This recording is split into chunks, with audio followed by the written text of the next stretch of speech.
What is up, everybody? Welcome to The Stack. I'm Alex. I'm Justin. I'm Pete. And on The Stack, we talk about over 30 books that are coming out this week, as well That's as the news, folks. Oof. That's the news. Here comes the weather. Ultimate X-Men #1 from Marvel by Peach Momoko. I gotta say, this is my most anticipated title from the Ultimate line. One of my most anticipated titles so far of the year. This is Peach Momoko taking her singular sensibilities both to the X-Men and the Ultimate Universe. Going in, I had no idea what this possibly could be. And now that I've read this book, I have no idea what this possibly could be. Yeah, that's the way to do it. And I love it. I love it. Well, but I will say I agree with you. I think that's the charm of this, is that it is the more surprising, interesting take. But this actually is a little more sort of traditionally narrative, I think, than some of the more dreamy books that I think Peach Momoko does. Because I thought this was great. You know what this reminded me of a little bit? The Legion TV show. Oh, wow. Very specific. Okay. Yeah. So did the Legion TV show have this much amazing art? I don't think so. No, it's because that was humans living, which is the real, humans are like, you know what, statues? Yeah, but not humans are like artistic. statues that move. That's the way I think a of little it. bit about the plot here. We are following the Ultimate Universe's riff on armor as she deals with a bunch of weird things that are happening around her. There is a friend of hers who seemingly died about a year back. Maybe he is back and haunting her. Maybe there is another being who is haunting her as well. Additionally, she is seeing the emergence of, she doesn't know this, but we as readers know this, her mutant powers that are giving her an armor that is not influenced, inspired by a medallion that she's given. It feels like there's a lot of influence of J-horror going on here in this book, particularly with the shadowy figures that are stalking her. I really dig this take. Peach Momoko's art is always absolutely stunning. I assume it's watercolors that she uses for colors, is just great. The wash that she gives everything. And I don't know, this feels completely separate from Ultimate Black Panther and Ultimate Spider-Man. We've talked a little bit about how both of those are good, but they seem slightly over the plate. This is out of left field, I guess, to continue the baseball metaphor. Yeah. Well, what I would say about just off that is each of these books feel very creator driven. In a way that I think is great, where the Ultimate line doesn't seem to have like a particular tone that unifies it. Really, it feels like it's a place for creators to have their freedom to do whatever take they sort of want to on these different titles. I hope that's true. They announced, I'm forgetting the artist, but Dennis Camp is doing the Ultimates. Yes, and he's I got love some him. like very intense, very wild sci-fi takes. I want to see that. Let's like, let him go. loose. Me too. Absolutely. I love Dennis Camp. Yeah, I think this is amazing. I mean, obviously it's worth it for the art alone. Miss Peaches is really just killing this. I mean, the tone that this sets is so artistic and creative, and kind of really reminds me of kind of like 80s pastel in a fun way. I love the power this girl wields. Just really creative storytelling, but also letting art lead the kind of narrative, if you will. So I was just super impressed with, we look at a lot of comics, but when you open this up, it kind of jumps out in such a kind of cool artistic way. And it's such a nice, refreshing difference from a lot of the comics that we read. So this is just miraculous on numerous levels. Miss Peaches is killing it. I don't agree with that moniker, but I do generally agree with the sentiment. I just think, like we're saying, Marvel, more of this, please. Take big chances. You absolutely can. They have 17 books coming out this week. A couple of them could be big swings, and that is okay. Yeah, exactly. More big swings. More Always big big swings. Swing away, whatever that guy's name was in Signs. Mel Gibson? No, it's Joaquin Phoenix's character. Swing Away, Meryl, or whatever the thing was.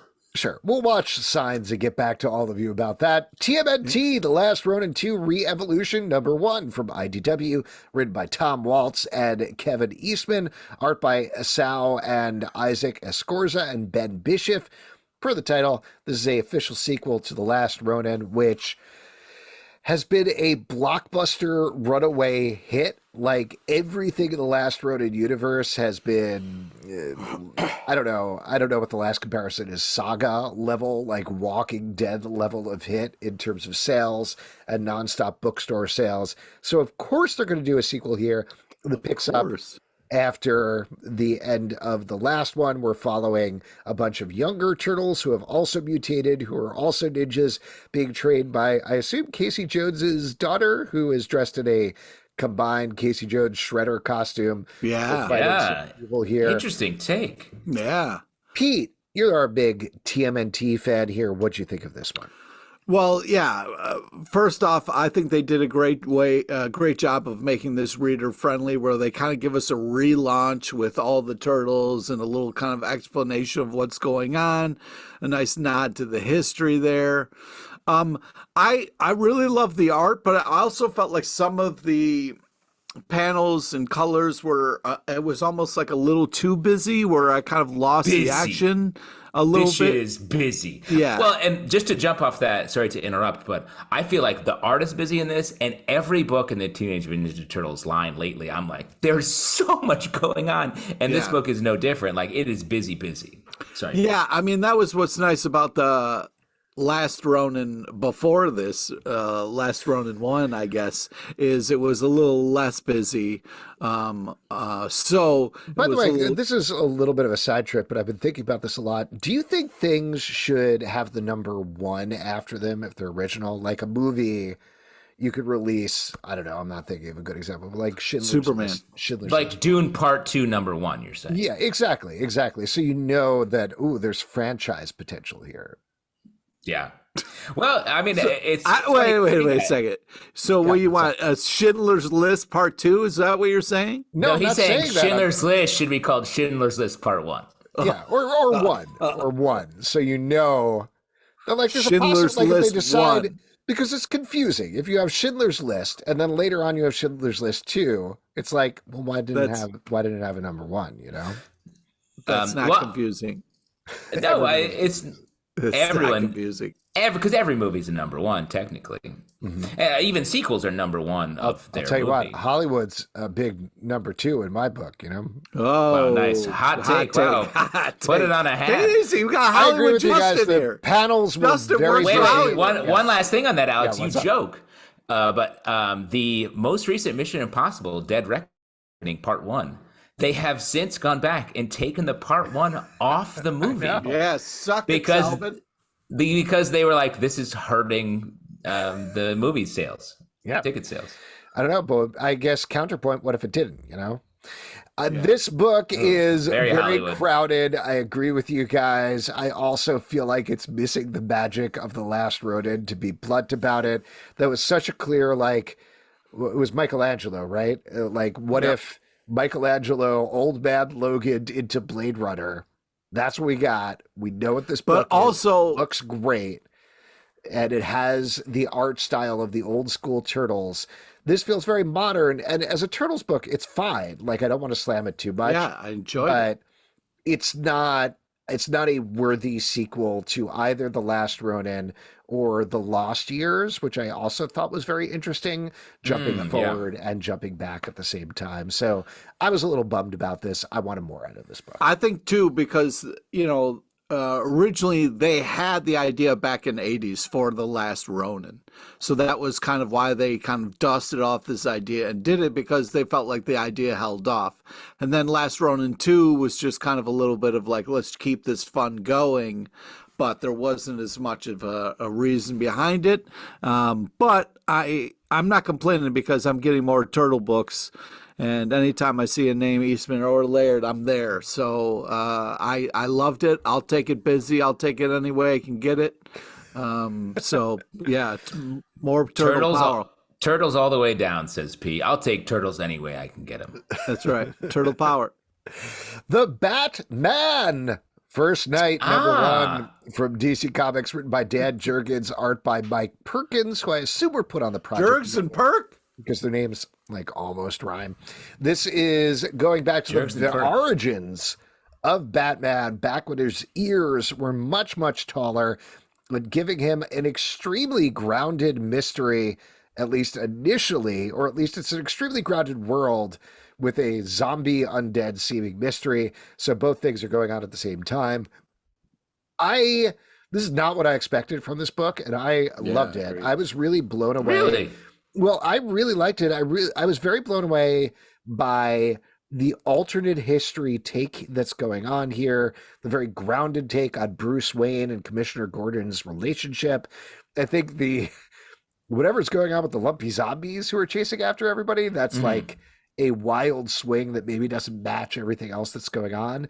But the idea of setting Batman where he was canonically around the rise of Nazism and treating that in a more realistic capacity, I thought was interesting. I was kind of fascinated reading this book. Yeah, I mean, has anyone ever done sort of like a Batman year one thing? Because this really takes you back to the I feel like time. maybe you guys didn't like this as much as I did. It's not that I didn't like it. I was mentioning this last week where I was like, we're going back so much more. Like, I feel like almost, and maybe this is anecdotal, but it feels like half of the Batman titles are like, it's Batman, but he's slightly younger. And I'm like, can it just be Batman? Can we just have it be Batman? We have to keep going back. And it's like, no, he's bad. I'm like, why is Batman too good? We have to go to back when Batman was bad? He could be bad to now. Have him be less good if you want. I don't know. So that part is always different. Like, I've just seen that so much. And this, like... there's this whole section where Batman is just hanging out with this rabbi for like, they just have like sort of a philosophical conversation. Yeah. You never hang out with a rabbi, dude, and just I don't hang out with any religious figures, really, but I do bump into people and have long, unnecessary conversations. Well, there you go. Yeah. Well, I will say, not to interrupt you, and this is not... I'm not doing anything here, like trying to put anybody on the spot or anything like that. But maybe as somebody who was raised Jewish, maybe that's part of why I sparked to this book. Because I think it felt, first of all, very Daredevil to me, the idea of Bruce Wayne bumping into this rabbi and interacting with him and getting like religious advice from him. But also having a rabbi interact with Batman who... This is something I don't remember whether we talked about it on this podcast, but there's this whole thing where like accidentally they made Batman Jewish because Batwoman is Jewish. So like, through whatever, I won't get into it, but it's nothing they want to deal with in the comics because Batman is a very waspy character and that's how he's presented. I don't think that's what they're doing here. I don't think that's what Dan Jurgens is doing, but having this character who is very like, nope, I'm very Protestant or maybe Episcopalian or something like that, interact with an actual Jewish person who understands religion when he's talking about like, there's a lot of Nazis in Gotham. We're seeing the rise of Nazism around the world at a point in time in the late 1930s when a lot of America supported Nazism and did not understand what was actually happening in Europe around the world. Or if they did, they thought it was so remote that they were ignoring it. Very similar to things that are happening in certain areas right now. I don't know. I think that's an interesting idea to explore. I agree. I mean, it's not that I think for me, it just felt the narrative felt a little clunky. Hold on. Let me just say, like, I like the idea of like, Batman's a character that never encounters religion. Like, how many stories have Batman ever getting into deeper philosophical, metaphysical conversations in that realm? Like, he's definitely dealing with like, I've put my mind into Zur-En-Ar's place in those metaphysical things, but this feels very different for him. I just think it needs to be more, or it just felt so like, oh, hey, I'm the rabbi who's here where you fell. Let's talk. And it just felt a little stilted in the way it was put together. And And in the dialogue and the discussion, I wish if maybe there was more space to expand that conversation and have that be the issue. I think that would be very cool, because I think there's a ton of stuff that could, especially a younger Batman who's sort of like, I don't know, I'm still throwing these ideas around. He's less solidified in his takes. Like Batman now, I think is like, I gotta go not kill, but get really close to this guy out here or whatever. I enjoyed the art. The old timey art was really nice.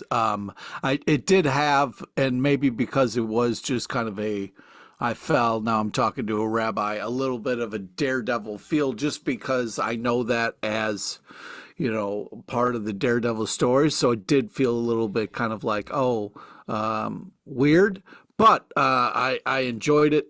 I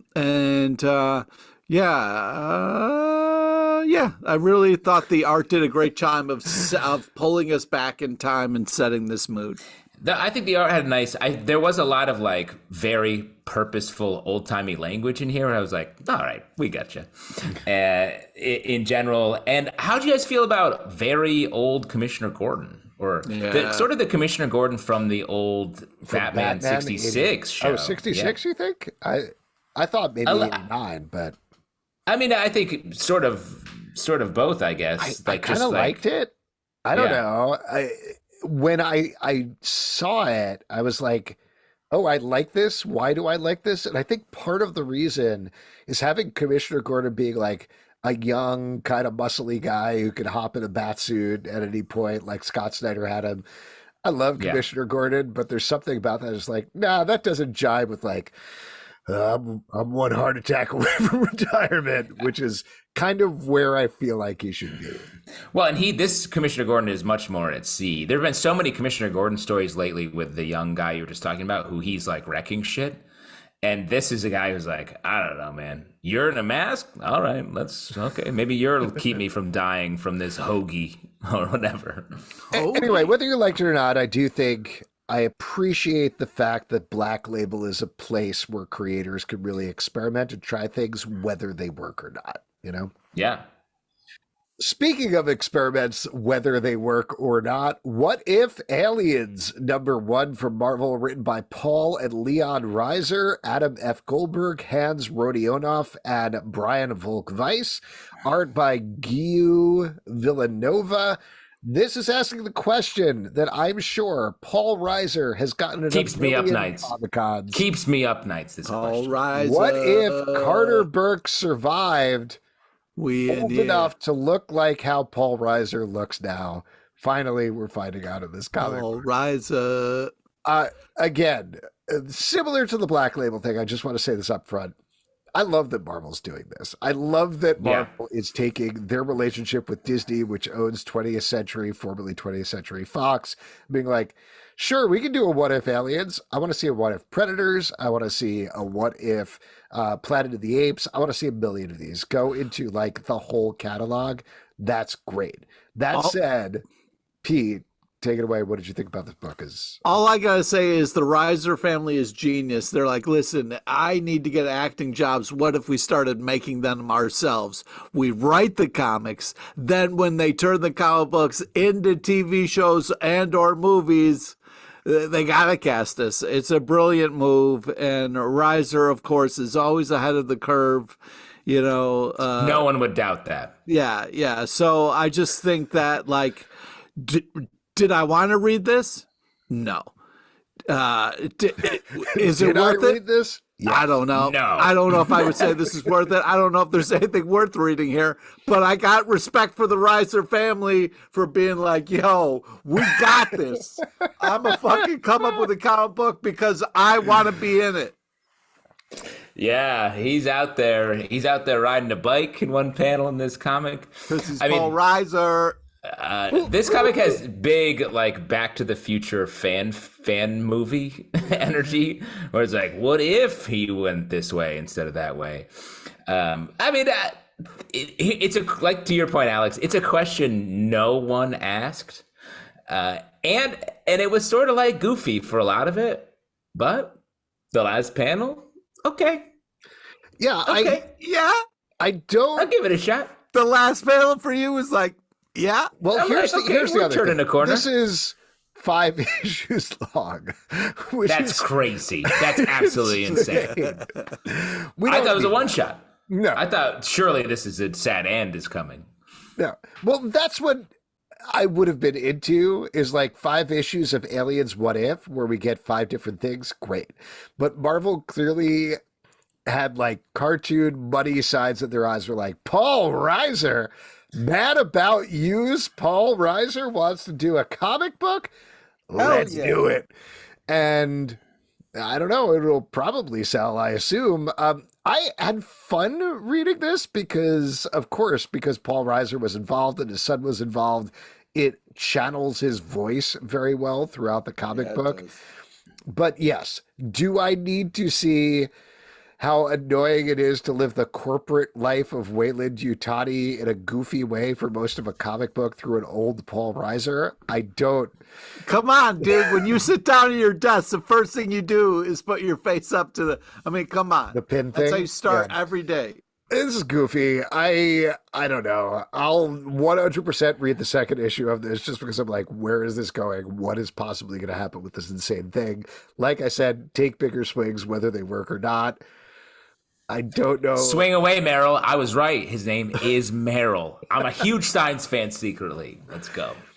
Let's move to an advance review for Feral, out March 27th from Image Comics, written by Tony Fleecs, art by Trish Forstner and Tone Rodriguez. This is the flip of Stray Dogs, one of Justin's and my favorite books and one of Pete's most harrowing books. We talked to Tony Fleecs about this at Baltimore Comic Con. You can listen to the podcast interview. We did about it a little bit, but his basic idea was where Stray Dogs was the dogs in danger and getting themselves out of it. Here, we're putting cats in a different type of danger where they have to run away. These are cats who were in captivity. There is a rabies outbreak that is very similar to a zombie outbreak, and that's what they got caught in the middle of.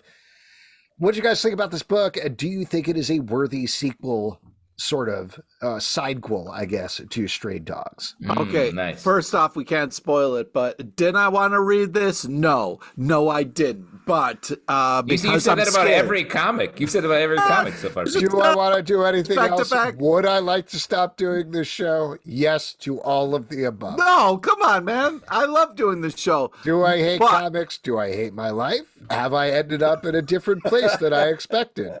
Yes. Am I like Paul Reiser at the end of that comic that we just read?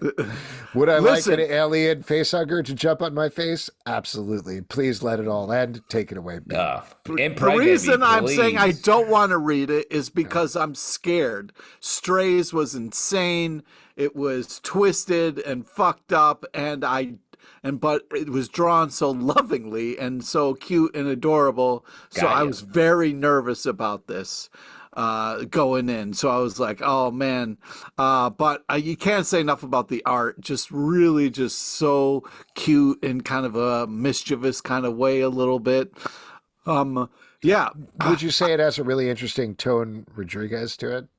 Nice. This is good. Wow, hey, nice. Also, really great back matter. Love the cat letters and touching memoriam. Yeah, this is tense but enjoyable, and I'm scared of the last panel. But I'm not. Don't want But Pete, you're a cat guy. Does that make you like this more? Puff the fluff hashtag.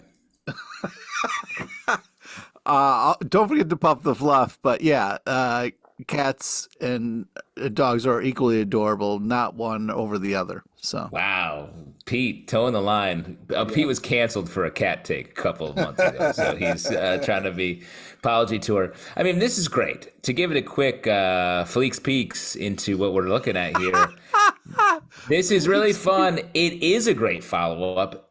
The way that these books that he's done really capture like cuteness, but have dread right underneath in the story is really hard to do. It's almost like a little magic trick, and to do a similar magic trick twice is exceptionally difficult. And this feels like it is. I'm very much on board.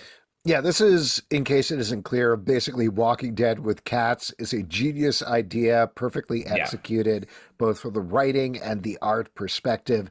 Another big win for this team. And this is, as they talk about in the back matter, an ongoing series, which is different from Stray Dogs.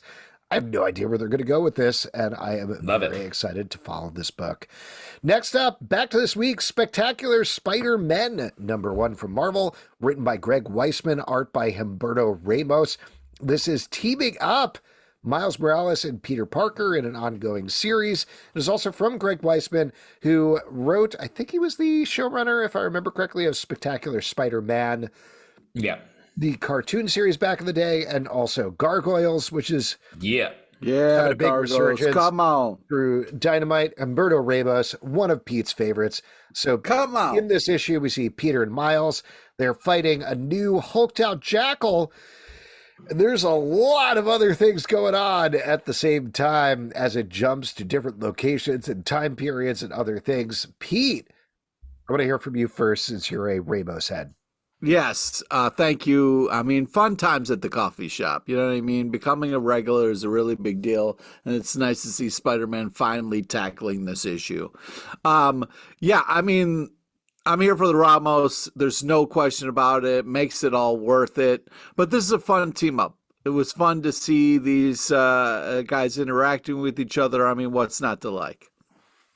Agree. And I think this has the fun comedic tone that I think a lot of we've been missing from a lot of the Spider-Man books. Like this, Spider-Man I feel books. Like all of them. I think that Greg Weisman really nails it in a way that I've been really enjoying. It feels fast. It feels funny. The action is great. A little bit of mystery. Like this is maybe my favorite Spider-Man book that's come out in quite some time. My one criticism is there's not enough of it, you know, just because there's a second issue coming. No, I don't think so. That keeps you wanting more. No, here's the thing. In terms of the pace, the stuff with Peter and Miles is very fun. The fight with the Jackal is fun. Peter trying to become a regular at the coffee shop, very fun bit. Running very fun. But we have about 4 to 6 pages peppered in there of meanwhile, as we meet all of these other characters doing very disparate things. We have no idea what the connection is or why they're there. That's something that, of course, is going to become apparent over the course of the arc. But in terms of reading a first issue and then having to wait a month, I'm kind of like, maybe this will work better as a trade. I don't know, because you'll get... Wait, is your problem with this book that, like, there's going to be too much time in between issues to really enjoy it? What are you saying? Yes. That's what I'm saying. Oh, okay. He wants more now. He demands more now. I think they did a great job of setting things up, teasing you with little stuff, and then being like, tune in. Release this comic daily, Marvel, or I'll start killing people. How about that? Wow. I mean, just like at the end of Titanic 1, Alex demanded more Titanic, and that's what he wants. What happens next? You never know. They're on the dock. Leo is still out there somewhere. I'll tell you what, Leo. Show me the body. Show me the body. I'll tell you what happens next. You got to kneel before Zod. It's true. Kneel before Zod #3 from DC Comics. I really don't like this thing you're doing, Pete, where you push things along. Why? What are you sick of? I've had more to say. So much more to say. Written by Joe Casey, art by Dan McDaid. In this issue, we're picking up of the cliffhanger of the last, where Zod was forced to kneel before Ursa. She's now in charge of New Kandor and they're fighting against the Kuns. Over the course of this issue, the Kuns figure out a way to turn their sun into a red sun, leading to a big climax that means potentially big, very bad things for the entire DC universe going forward. Pete, what'd you think about this one? Well, I have to say that this issue won me over a little bit. After the last issue, I was kind of like, I don't know. But really, this guy... You're saying you knelt. No, now I am. Yeah, I took the Neon 3. It took 3, but then I got to the knee. You took the Neon 3. Yeah, but I'm on board now. I was really enjoying this. Love the pace, love the art, loved all the action. This was a blast for me. This book is weird. I don't know what it's meant to be, I guess. It feels like... Well, we've gotten different ideas in each issue, and I feel like this finally kind of clicked in some stuff. And it feels like just a tough day at work for Zod and his, and his buddies. So Here's the thing. Let's get into spoilers. If you don't want to know spoilers past this point, because of the Red Sun, they get attacked by the Kuns. Zod gets the shit beat out of him, and Ursa gets killed, or at least it very much looks like Ursa is killed at the end of the issue. So potentially what they're doing here, which is not great, is they fridged Ursa in order to get Zod out of his funk and turn him back into the villain we know and hate to love. We'll see what happens, but I kind of get the sense of that's what's going on with the series, is it's kicking Zod into a place where he's now going to be a maniac who's like, that's it. They killed Ursa. I'm going to destroy the Kuns. I'm going to take over the universe. Here we go. I feel like Ursa's sort of a major character at this point, though. I don't know. I guess we'll see if she's actually like dead. 3 swords through her. Yeah, but I don't know. People have come She'll back recover. from. She'll recover. She'll be She's fine. But, I mean, we had the first sort of spin into Sinister Sons that came out of the first and a little bit of the second issue, right? So I guess I just don't know. Maybe if that's what you're saying, you think the mission statement here is cool. It just I wish it gave us a little bit more of that. I feel like we're not in the head of either. I would like to be in Zod's head enough to know that he's the one we're sort of watching go crazy or whatever. I mean, I like the sort of sun transformation bit, but it just felt like they were like, it's only going to be a second technically. And I was like, oh, okay. Wow. Too bad. Enough time to kill Ursa. There you go. Next up, Void Rivals, number 7 from Image Comics, written by Robert Kirkman, art by Lorenzo De Felici. This is kicking off the second arc of this book as our 2 star-crossed friends are traveling across a wasteland. That's us. To try to figure out what's going on with their world. Meanwhile, a big bad villain, assassin dude named Proxima, is being convinced to chase after them.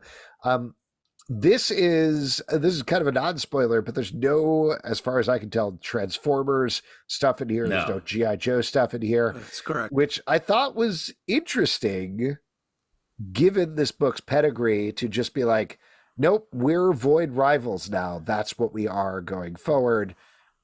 What do you think? Well, I enjoyed this very much. I also thought the back matter was hilarious. Talk to the hand droid, just fun. Great art, great writing. Nice to have this kind of back. Love the look and feel of this comic. It's epic. I can't wait to read more. I thought this was good too. I like the time they took to really set up this villain. And Agreed. They've done, like, he's scary. He seems pretty good at his job, even though he's just like a torso and some junk. He seems like a clunky robot, but they dressed him up. I need to get over when is this going to connect back to the rest of the Energon universe, because knowing Robert Kirkman, that might be, I don't know, 5 years from now, something like that. Or never. Yeah. Well, yeah, or because I thought for sure when they were like, all right, put him in his suit, I was going to be like Transformer suit. Yeah. Some Transformer thing. But then it wasn't. So, yeah. I don't know if that's a tension of reader. I'm like, yeah, I'm supposed to know when it's going to become an action figure I recognize. I don't know if that's the best storytelling device, but it is a little bit what we're playing in. Yeah. Next up, another advanced review, Akugun Brutalizer of Gods, number 1. This is out April 3rd from Oni Press, written by Maria Ayodle, art by Doten Akande. This is from the same team who did I Am Iron Man, which was one of our best books of the year, if I remember correctly. It was a phenomenal anthology series about Iron Man that recast him throughout history in different ways. This is not about Iron Man, just a little bit of spoiler there. But in fact, this is about a bunch of mythologies jamming together, leading to the creation of the title character. I thought this was phenomenal. I was really blown away by this. I thought the epic mythology that was going on here was really fascinating. The action was clear and precise throughout the book in terms of the art. The creatures and gods were really interesting as well. And the place that it ends up in really got me very jazzed for the next issue. I think this is another big win for this team. And this is a title I'm really excited to watch going forward. Yeah, I agree. Trying not to spoil here, but yeah, love the art, love all the action. A little too much puking for my taste, but man, I can't wait to read more. You don't like Can't puking? spoil the pukes. You don't like puking, man? I love that. I watch puke videos all day long. Yeah, it's part of the net body. It's the natural daily exercise. Do you just watch Stand By Me for the Barfo Rama scene? Is that really? Are there more scenes? Yeah, that's the whole. I dropped my comb. Special cut, special loop. I dropped my comb. The knock knock land shark. The way that this has big Luna Brothers energy. Good call. Good call. I don't know. I thought for sure you were going to call me out, expecting me to go to bat for this book because of that. But I did like it. It has that great sort of mythological / like dream logic to a bunch of it. I'm curious. I like where I won't say, but I like sort of where we're pivoted to in the next future issues. Yeah, this very much feels like a prelude, like an overture to what they're going to be doing with the book, which is exciting. I like that kind of confidence in terms of the structure of what you're doing. You don't really get that a lot in comics. So great book. Really look forward to it. Overture's the best part of any musical. Absolutely. I always check out after that. I walk out. I get it. Thank you. I consider the puking scene in Stand By Me to be sort of the overture of the movie. Wow. Yeah. How dare you? But it's all right. Miss Marvel, Mutant Menace, #1 from Marvel, written by Aman Villarval and Sabar Pravarval. I don't know. By Aman Vellani. I was trying something there. It didn't work. Aman Vellani and Sabar Brazada, art by Scott Godlewski. This is a kind of sequel to the first Miss Marvel series that Aman Vellani and Sabir Prasada did back a couple of months ago. That was a huge, pleasant surprise just because you've got TV's Miss Marvel on it. Could have gone wrong. Could have been a simple cash-in, like certain, like if they did like a What If Aliens type book, that sort of thing. But don't you besmirch the Reiser family. Forget Rough Reiser. Reiser family. I'm a Rough Vellani is what I call it. Oh, yeah. I'll think Interesting. of something. Good, I hope so. Let's put it on a t-shirt. This is great. This is bringing Miss Marvel back to Jersey and throwing her back with her supporting cast, who were mostly off the screen except for Bruno in the previous series. It's also still playing around with the idea that she's in the mix with the X-Men. She's a mutant. Maybe her powers are going to emerge at some point. But we're getting very Jersey City style stuff, and they crushed it. This is very Jersey. This is very no. Jersey. It feels very like from the G. Willow Wilson run to me. It feels like a natural extension of that. They give Miss Marvel a new problem that I think is very interesting in terms of her powers, and it spirals wildly out of control in the last couple of pages to a point where I'm like, I don't know what's happening here, but at least it's interesting. But the majority of the book I thought was great. I mean, I love the twist in the end. I was like, this is a character we haven't seen in a while. But when I was a kid reading X-Men, I was like, yo, I want to see that show. And I guess that's where we're going. I love the introduction of this plant mutant that sort of just pops up. Great character. And I agree, the characterization is really great. It's just amazing that Aman Vellani and Sabir Prasada have come through and just, they feel like a steady hand at writing comics out of nowhere. And that's very hard to do. So shouts to them, because this feels like it stands alongside any Marvel comic and is even better. It does feel like a veteran team working on it for sure. Yeah, I really like this. Great art. Just such a fun vibe to it that I really like. I love the pace, the kind of feel. It's awesome. I enjoy this team. It's a great package. It's a perfect mix of story with fun and bits in there. I think this is really worth it. More, please. It's great, and it's really also paralleling, the prejudice that the Marvel Universe currently and always has towards mutants, with what is going on with Muslims at the same time, and showing some contrast there. So they're delving into deeper stuff at the same time. Great book. Batman 145 from DC Comics, written by Chip Zdarsky, art by Jorge Jimenez and Michelle Banditti. After the 3-issue Joker Year 1 storyline, we're jumping back to the present, where Bruce Wayne is in prison with the Joker, who has been telling the story. Oh, man. Yeah. And meanwhile, the Batman of Zur-En-Arrh has taken over Failsafe and is going into Gotham and trying to be a better Batman than Batman, interacting with the Bat family for the first time and trying to fool them. This is absolutely messed up and challenging Batman in a way that I don't think we've seen before. I love that. Like, I've said this with almost every issue, but I love Batman being in a place where we're like, oh, how is Batman going to get out of this one? Because so frequently the answer is, well, he's Batman. He'll get out of it. And here Batman. It's like, I'm Batman. I don't know. Maybe he'll die at some point, I guess. What? He's not going to. I know. I'm not an idiot. But at the same time, I love being in that place where Batman feels in actual danger and feels like what you're saying. completely off kilter. Joker casually being like, yep, I know you're Bruce Wayne, and your entire origin is horrifying. The whole thing is such a bad situation for Batman. The whole Bat family being like, maybe this is Bruce in this robot body. I guess that's possible, given how horrible he's been for the past couple of months.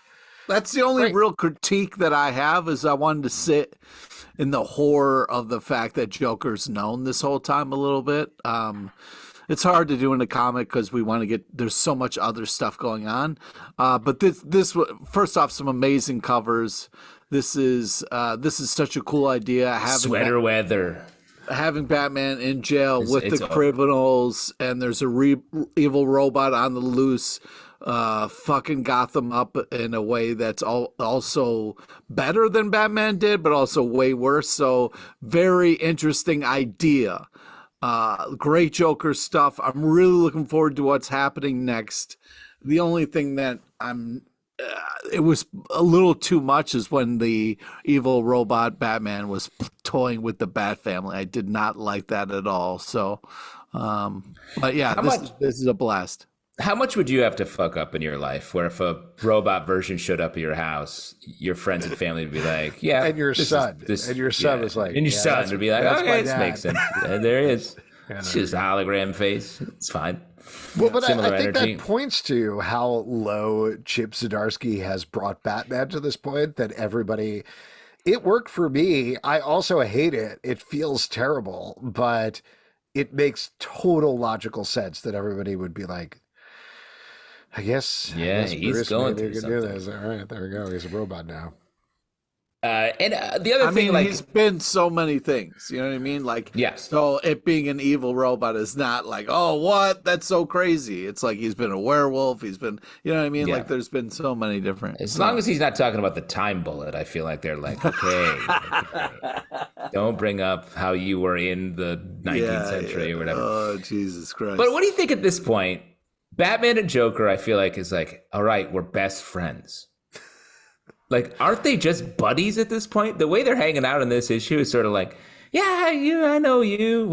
We know each other. Like, what is there?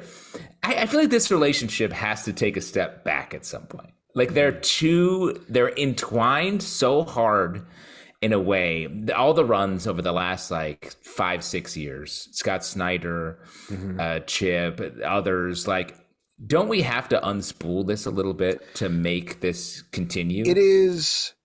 I felt this back when Superman revealed his identity, and I was wrong, mind you. But when he revealed his identity, I was like, we're headed for a reset. That's what's going to happen. There's no way out of this. And we did get that, but just with Superman. Yeah. With Batman and the Joker, it feels the same way, where they're pushing it, to your point, to a crisis point where everybody knows he's Bruce Wayne. Like, it is too out there. You know, I don't know necessarily where they go from here, whether it becomes like his identity is public or something like that. But there, I don't know. It again feels like we're a year away from Batman clean swipe, some sort of magical wipe, or a whole universe wipe as well. And I was wrong about the Superman thing, so I might be wrong about this as well. But I agree with you. Like, this is what Chip Zdarsky is pushing. He still has more on the plate. He gives a little hint of like, Vandal Savage, what are you up to? Because yes, that's coming true. next for sure. So he's got at least a year or two of storytelling left in what he's saying. But after that point, something's coming. They can't keep going this way. It does feel very Daredevil in that it's like, all right, reset him. Take it back. He was just in hell. Like Batman was just in a robot. So I don't know. I guess we'll see. But I will say, like, I know I'm being critical, but I really enjoy this. I think it is good. It feels like a nice progression of what the dominoes that Chip set up and started knocking down when he took over the book. So it's meticulously done. I like all the moves. And the backup is fun, too, sort of getting how Joker cracked the Bruce of it all. Yep. Really building up this Captio guy as like, you want to turn your brain crazy? I'll show you how. Would you do that? Would you create a Zur-En-Arr if you could? No. Yeah, I've got a couple hopping around.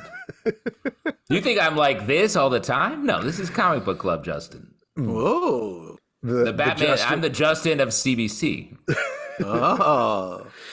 Well, I crave that. Crave number 4 of that from Image Comics by Maria Lovett. This is focusing on a college campus that's been infected by an evil, maybe, app that is encouraging people to indulge their deepest, darkest desires. Justin, love this one. Take it away. I do love this. This is fantastic. Like I said, it has, it comes at you on the front with like sex and desire as the front area, a front sort of storytelling bit that I enjoy. Obviously, the art is beautiful, but underneath it, there's this sort of great horror thriller story that I think this issue really puts forward in a really nice way and really builds our cast together and has them at the same time they're trying to play out their desires. They are having to go against the big enemy and then a smaller sort of side situation that they're going to have to get after next issue. Big emotions. This is one of my favorite reads of each week. The art's really nice. I really like Maria Lovett's art as well. I wish there was a little more urgency to the characters of this comic book. They keep talking. They're getting their tarot done, Alex. That's important.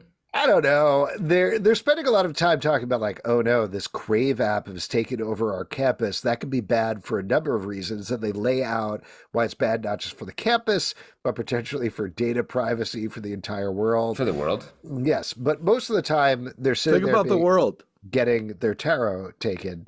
And I don't know, the pacing didn't Well, they were waiting to get the news from the tech people who are on Zoom. Right.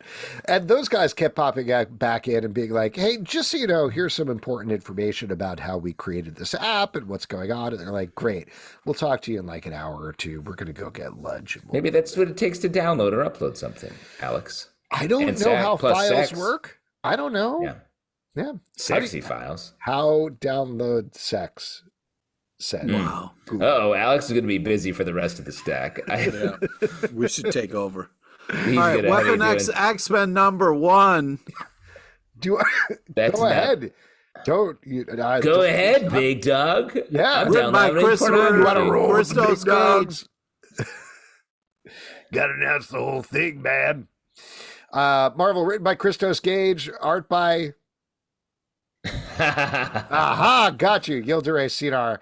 This is focusing on a team of Oops All Wolverines. Travel the multiverse, trying to stop an onslaught who's been partially powered up by the Phoenix. In this issue, they go into a universe where seemingly everything's fine. Obsessed with of course, Jean Grey. It's not. Sure, they're all sharp and they're doing the Exiles thing. It's fun. I think this is weird but enjoyable. Great art, fun moments, but this team is insane. Yeah. I think we've had a lot of exiles. This is very similar to my year one comment from earlier in relation to Batman. I feel like we've just done so many exiles takes in the last, between Dead X-Men, the Sabretooth thing that's going on in the Wolverine comic, just so many. Let's have this team travel to different, we'll pull these characters from whatever continuity we want.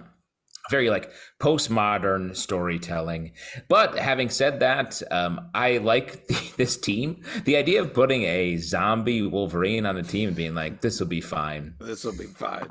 This is an insane team. Like, I appreciate the fact from the perspective of Christos Gage, who I really like as a writer, and he's a good guy. I think he'd be like, this will be funny.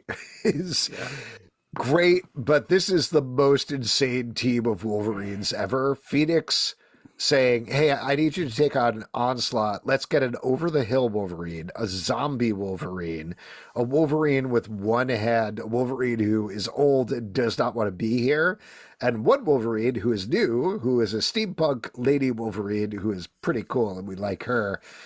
There is one functional Wolverine on this entire team. Yeah. It just seems from a logistical perspective to be a bad idea. That's all. But I will say, like, I loved the back matter, gives us an exhaustive rundown of all the continuity that is referenced in the book. And I also love I think on the last page, they're like, oh, we can't go back out there. This team's ruined. Old Man Logan says he's definitely not popping his claws anymore. I was like, yes, roast that guy. That's all he says. End of every mission. He's like, well, I can't pop my claws again. No. I'm too old. I'm too injured. Yeah, the level of the stakes is not quite matching the goofiness of the team, but that's okay. Christos Gage is an old hand. It's fun. Creating books that are fun and fun to read with these sort of concepts, so good times. Birds of Prey, number 7 from DC Comics, written by Kelly Thompson, art by Javier Pina. This is the second arc of this book. The big, not cliffhanger, but the ending of the previous issue was we found out that Maps, who is now called Meridian, traveled back in time because Barbara Gordon keeps dying. Somebody is clearly trying to remove her from the timeline. That's what they're exploring here as they build up a new team. I love the first arc of this book. We don't have Leonardo Romero, who is so fantastic on it, but I think Javier Pina is doing a really good job picking it up. I love this art. Yeah, I really think that channels old comic books and feels new and fresh at the same time. Yeah, I agree. I love this style. It's got like a kind of a cool pastel kind of 80s thing I've mentioned before, but to kind of use that term again, got a great vibe. Love it. Love the action. Ending is a little goofy, but I still think this is a great package and worth it for the art alone. It does feel like a nice progression where the original arc felt like, Wednesday Comics newsprint. This feels like it's moved forward into 80s style art a little bit with a nice wash on it. This book in general feels like a nice wash. It's a nice wash. You ever just get up, get in the shower and be like, nice wash. This is a nice wash to start the day. Nice wash on you. Yeah. Get that day fresh going. And new. This whole story feels very sort of 80s, especially as Pete says, when we get what I'm calling the sweater weather ending of this issue. Feels like, but it's having fun while still keeping the stakes up in a fantastic good book. Yeah. Love Everlasting, number 13 from Image Comics, written by Tom King, art by Elsa Charretier. We have been focusing on the cowboy who has killed our main character over and over again for the past couple of issues. And now we're starting to mash things together and get a bit of the behind the scenes of whatever is going on with our main character. June? Is that her name? I don't know why I'm playing Jane, I believe. Jane. Close. Anyway, Joan. Oh, sorry, Joan. There we go. Different vowels. Anyway, Joan. And we're starting to mash that up here. Here's what I throw out about this title. So when I was teaching sketch comedy, one of the things that I talk about is and I think this is true of most things, but I would always talk about as a writer, when you're first embracing sketch comedy, you're writing everything as you're basically reinventing the wheel. Like there's a period where you're like, oh my God, what if we did a sketch on this? And it's something people have done a million times before, but you think you're inventing it because you've never done it before.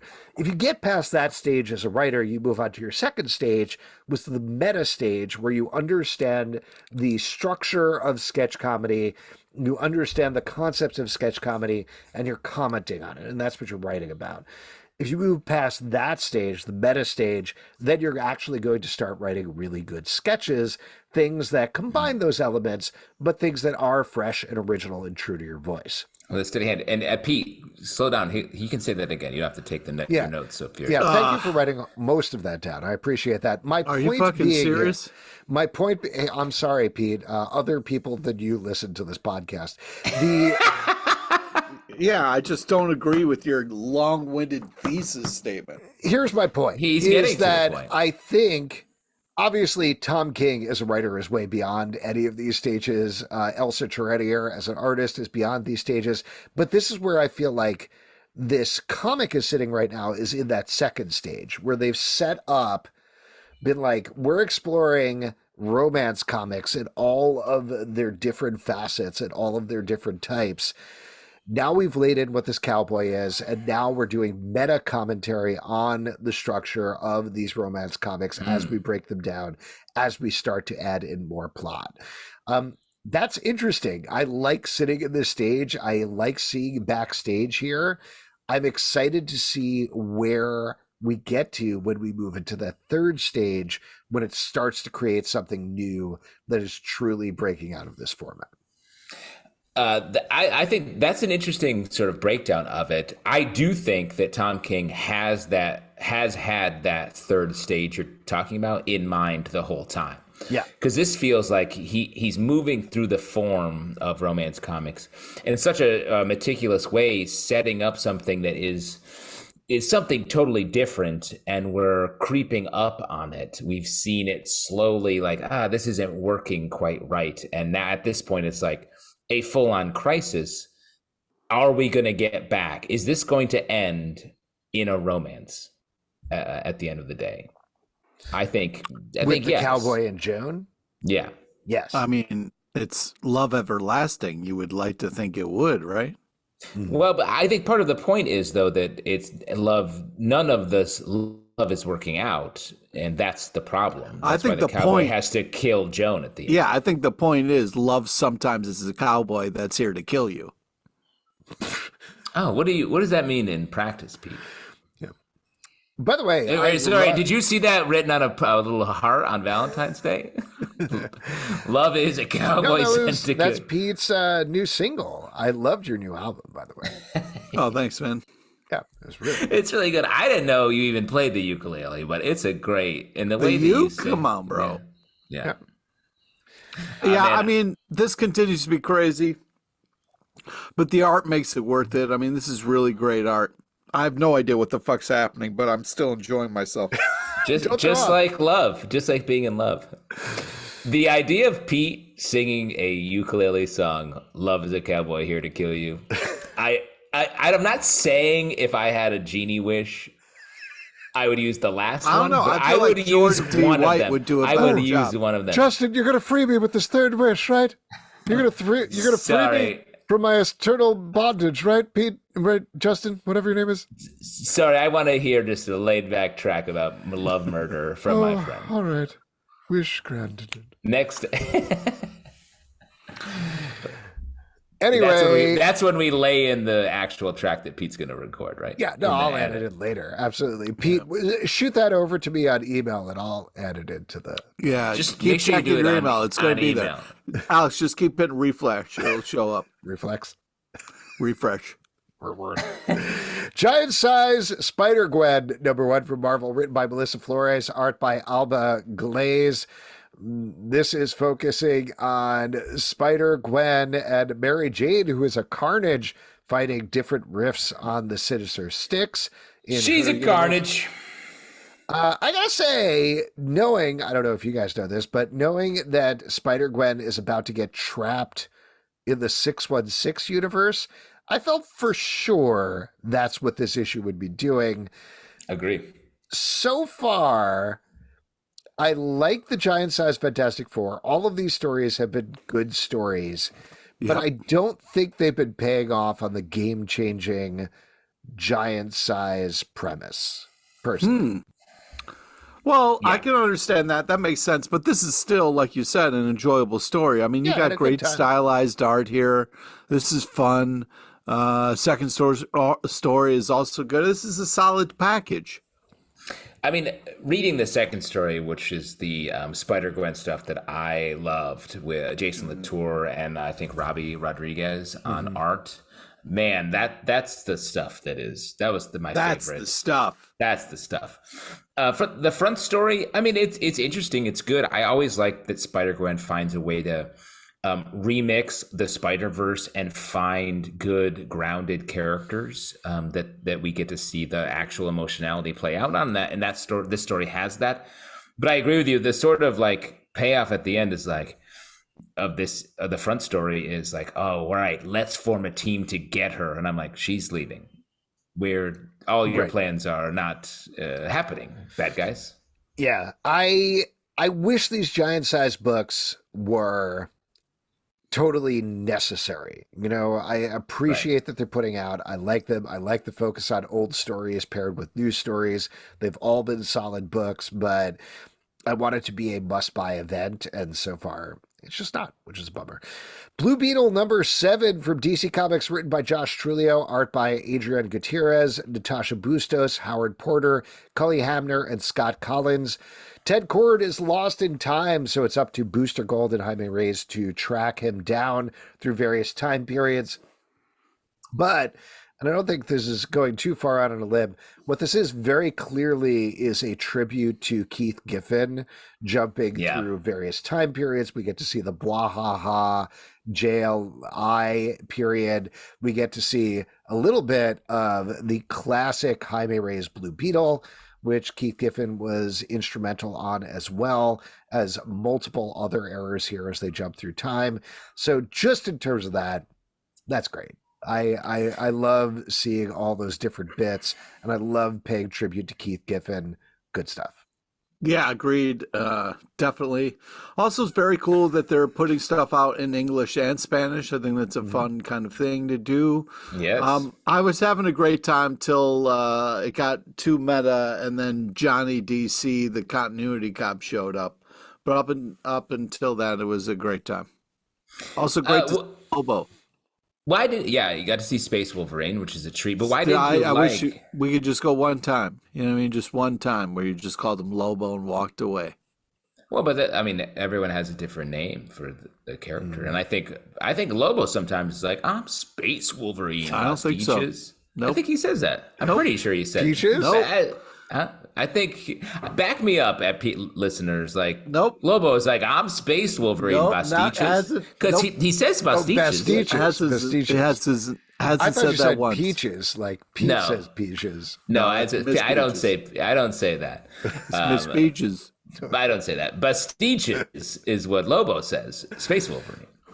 I always thought it was Bastiches. One bite, everybody knows the rules. You thought it was Bastiches? I thought it was Bastiges.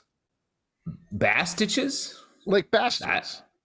Yeah, no, I guess I think Bastiches feels more like Bastiches. It has more of a swear to it. I don't know, stuff. But I'm just saying he refers to himself as Space Wolverine. Someone will find the panel. Someone will find the panel. Someone find the panel and post it. I'm pretty sure he does that. The Johnny DC stuff I think is very funny. It does stick out. I see why Pete didn't like it. It's not funny, haha. It's funny, strange, but it's also funny. This is what happened in comics a lot in the past. And I think that reference, as a reference to the past, I was like, oh, right.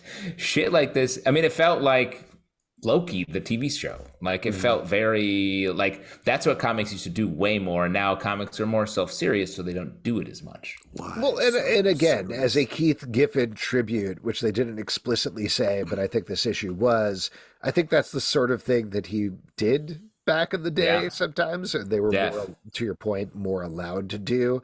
So I agree with you. In a modern context, I was like, oh, what's happening here?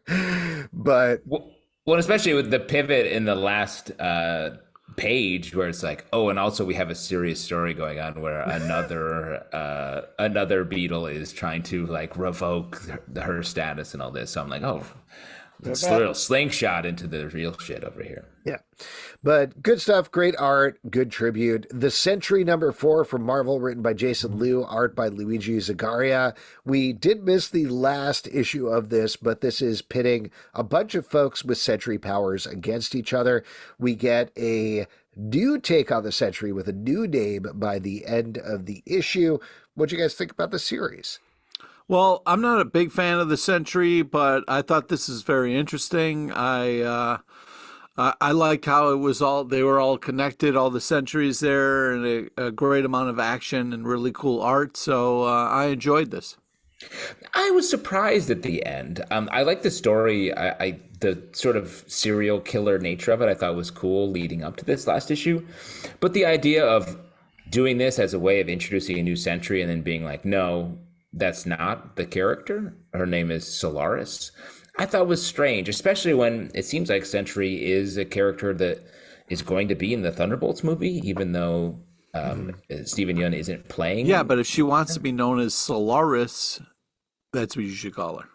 Right. No, I understand if that were a human you're talking about, why you would be allowed to name yourself, but an editorial and writer put together the name of this character, not the character. Meta. Yeah, No, you're getting meta.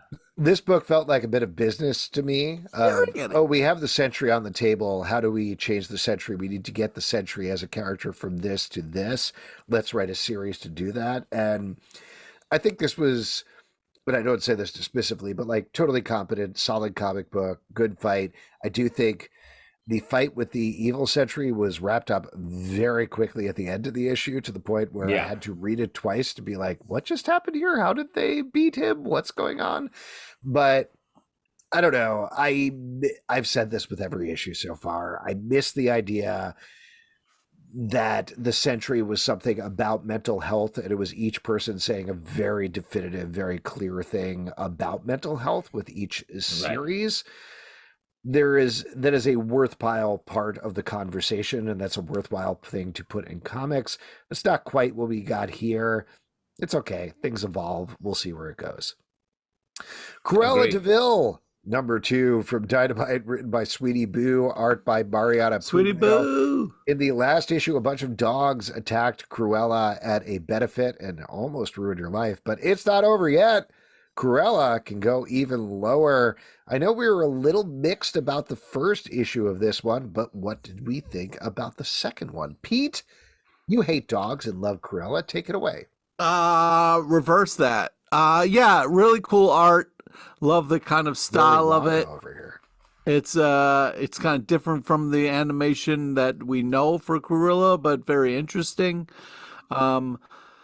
I'm enjoying this more than the last issue. I'm not 100% on board because it's about a lady who hates dogs, which is hard to get behind. So, yeah. But it's about her having a bad day. So isn't that... Still don't care. I mean, you've been really liking a lot of the other Disney villains. That's true. But I think I miss her skinning dogs and turning them into a coat. That's something that I'd love to see on the page. Like... Yeah, I'd love to get into the process. What like a Garth Ennis and a Juan Jose Rip would do with a title like this. I think, I don't know, they could really go to town, you know? Yeah, like walk us through the skinning, is what you're saying, Alex. You want to see Yeah, I want to see like more of a crossed type title than what we're getting. Wow. Nice. You want to see zombies masturbating on bullets then, is what you're saying. Yeah, but they're That's dogs. what he said. It's Cruella. Yes. Same That's thing. what it. I think we're all saying the same thing, or we're all saying what Alex is thinking. I guess is the right way to put it.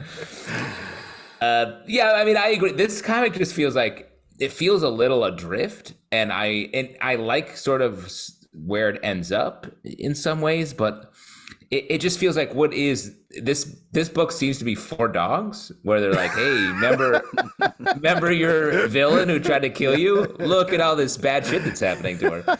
I'm trying to imagine owning a dog and being like, hey, I just came back from the comic book shop.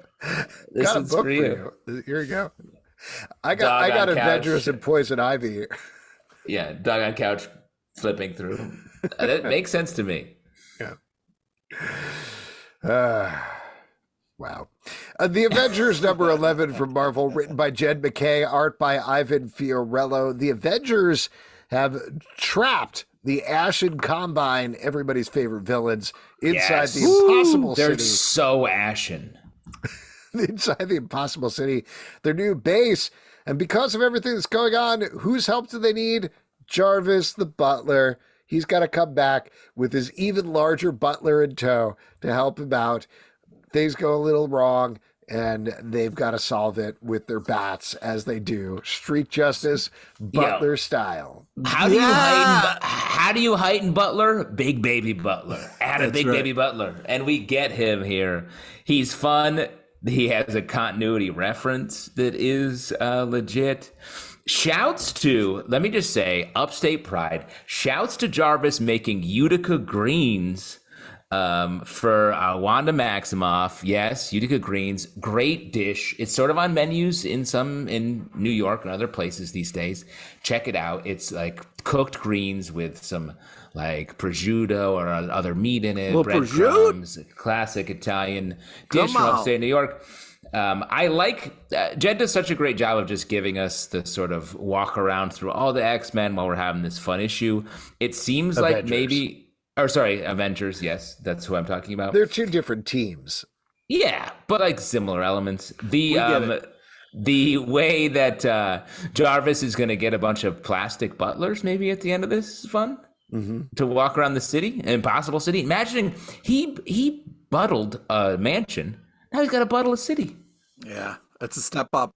I think seeing Jarvis whoop some ass is very enjoyable. Great art. This is a fun-ish. The Thor and Black Panther back and forth was good stuff. Yeah, I mean, Jed McKay, man, the guy's got great ideas. Jed McKay, A-OK. I will just throw out there, I wish this whole issue was Jarvis. Not to rewrite this, but like, I think this points to the lack of real estate in comics right now. The fact that, like, back in the 80s or 90s, this would have been a one-off issue where the Avengers were like, whew, took off the Ashen Combine. Hey, Jarvis, can you clean up our city? And he'd be like, no problem. And we'd get to see everything from Jarvis's perspective. That's what I wanted from this issue, and I didn't get that because we kept jumping around to the Avengers. They were very much part of the action, and they got to move it forward. They got to get to the two-part X-Men crossover that's coming. They got to get to Blood Hunt. They've got to get to all these other things. I wish there was that room now in comics to have, like, that great one-off issue where Jarvis and his larger Jarvis take care of all of the Edge Avengers problems, Rosencrantz and Guildenstern style. While Big Baby Jarvis. Yeah, Big Baby Jarvis. So I get it, Alex. You want to come home and hand a comic to your dog and a comic to your butler and be like, you guys go to town. Don't mix them up. They work hard. My dog is doing dog stuff all day. My butler is doing butler stuff all day. They want to relax with a comic book, you know? Yeah. And I'm like, dog sniffing butts, butler sniffing butlers, butler butts.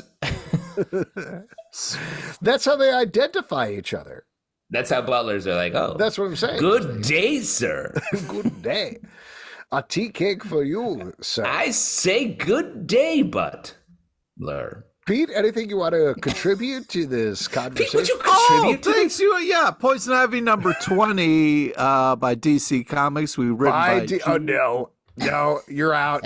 DC. I like Alex giving notes each time Pete tries to push the show forward. By DC Comics. How dare you? From DC Comics. Written by G. Willow It's Wilson. from the same fucking shit, asshole. This is flashing back in time to show us the revamped origin of Poison Ivy as she was working as a grad student for Jason Woodrow. And it's great. It's really good. This title is really good. Here we're getting to see her clashing with a fellow student who also maybe or maybe not has a thing for Woodrow, how Woodrow is becoming the villain we know and hate, and how Poison Ivy is doing the same, potentially.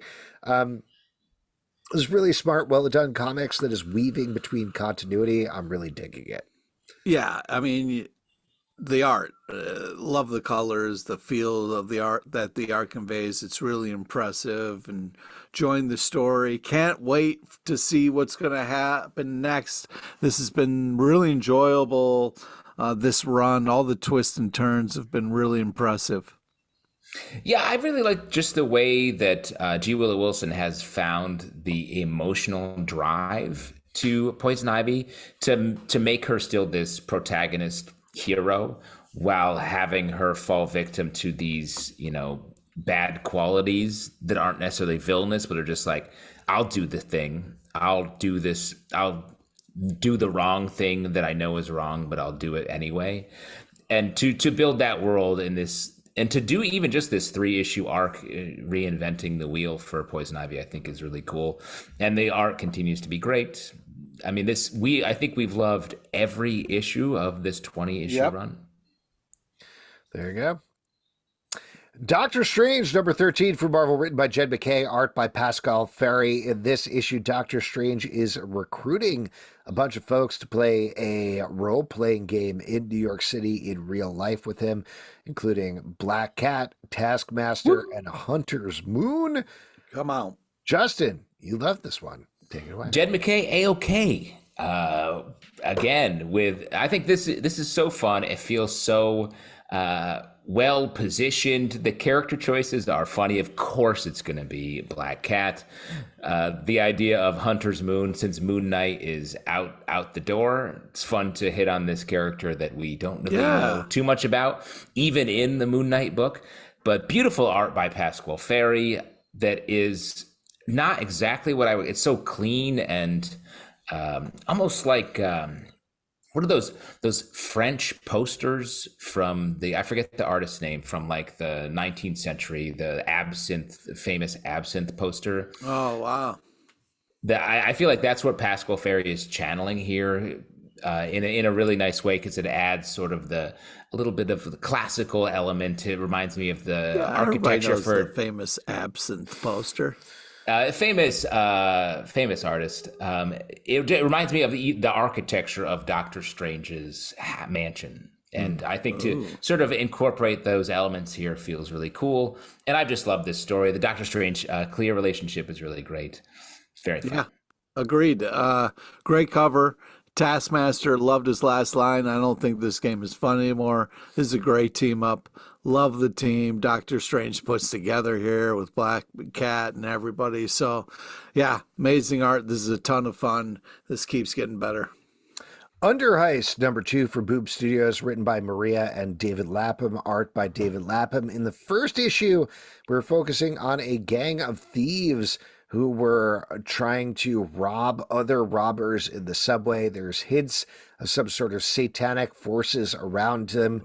In this issue, some stuff happens. I got to be honest with you. I don't know what was happening in this issue. Thought the concept was really clear in the first issue, and I completely lost track of it here. I like the art. I thought the characterization was good, but I don't know what was going on. Pete? Yeah. It sounds like you were the same. Same, yeah. This was some creepy shit. Just ask the art style. I mean, the crazy shit goes down. Just ask the art style. Yeah, crazy shit goes down this dish. Bunch of people are dead. Main dude is shot. Crazy fucking tattoos. And I mean, I don't know what's happening, but I know there's a lot of crazy shit going down, and I'm interested to find out what's up.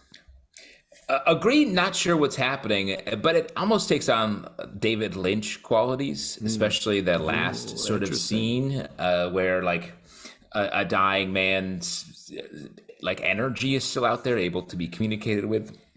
So I thought that was cool. It's just I wish I knew the littlest bit about the stakes so that I could know sort of who to be following and to anticipate what's happening a little bit. The Sensational She-Hulk, number 6 from Marvel, written by Rainbow Rowell, art by Iguara. In this issue, Jack of Hearts and She-Hulk go on a date in space. Come on. You're our rom-com expert. Take it away. First off, great cover. Just great. This was an unbelievable issue. Love the art style, all caps. I mean, come on, man. The colors, the inks, this is all magical. Jack of Hearts and She-Hulk going on a little vacation together, like a date, but like it's a vacation, but like, oh my God, what's going to happen? Love it more. I need more, please. Yes, I think this is great. What about this Ganymede character? Did you guys take any advice at the bottom of this final page and look through your back issues? No. That was asking us to look at like an issue of Jack of Hearts, right? A character that I know but did not collect any of those issues.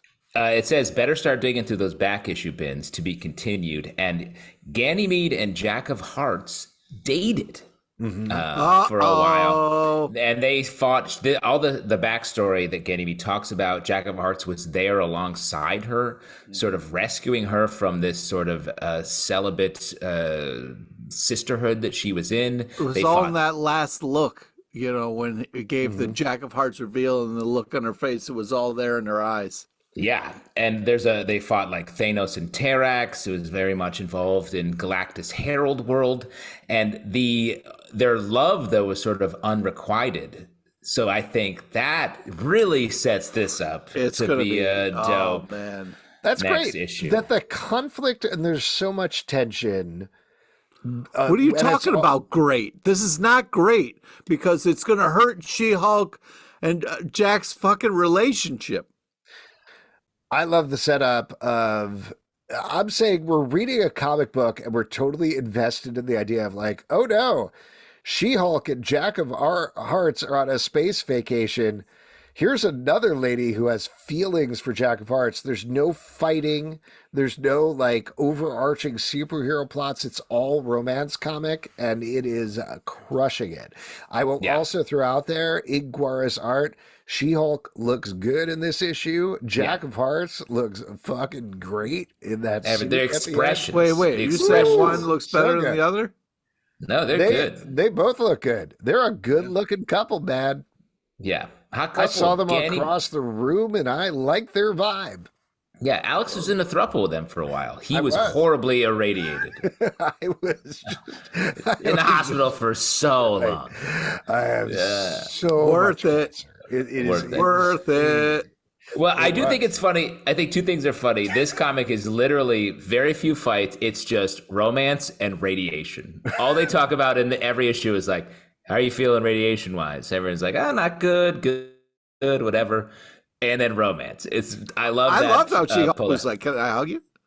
Are you huggable right now? I love that. I mean, it does have a lot of like interesting consent commentary associated with this. But I also think, Pete, I find it funny that you're like, this is bad. When literally you love rom-coms, and this happens in every rom-com where the relationship is threatened by something. Yeah, but we're finally got them alone, and I want them to be happy. I know this is literally every rom-com. You don't have to say it's all. You're like, no, they're very close to. They're meeting at the top of the Empire State Building. It's going to be great. What? They missed each other. Yeah. Does that get you every time? You gotta go back for the teddy bear, man. Oh, wow. Man. You're Charlie Brown with the football is what you are. In Seattle. I know. I was talking about An Affair to Remember, where someone gets hit by a car instead of the lovely ending you described. I'm writing a rom-com where people meet at the bottom of the Empire State Building, so you don't have to pay for the elevator. In the sewer. Very expensive. Yeah. A turtle meets another turtle in the sewer. Turtle meets a rat. I don't want to. Secret to the Ooze. Love. Yeah, I want a story where Splinter fucks a turtle. Oh my God. Captain America #7.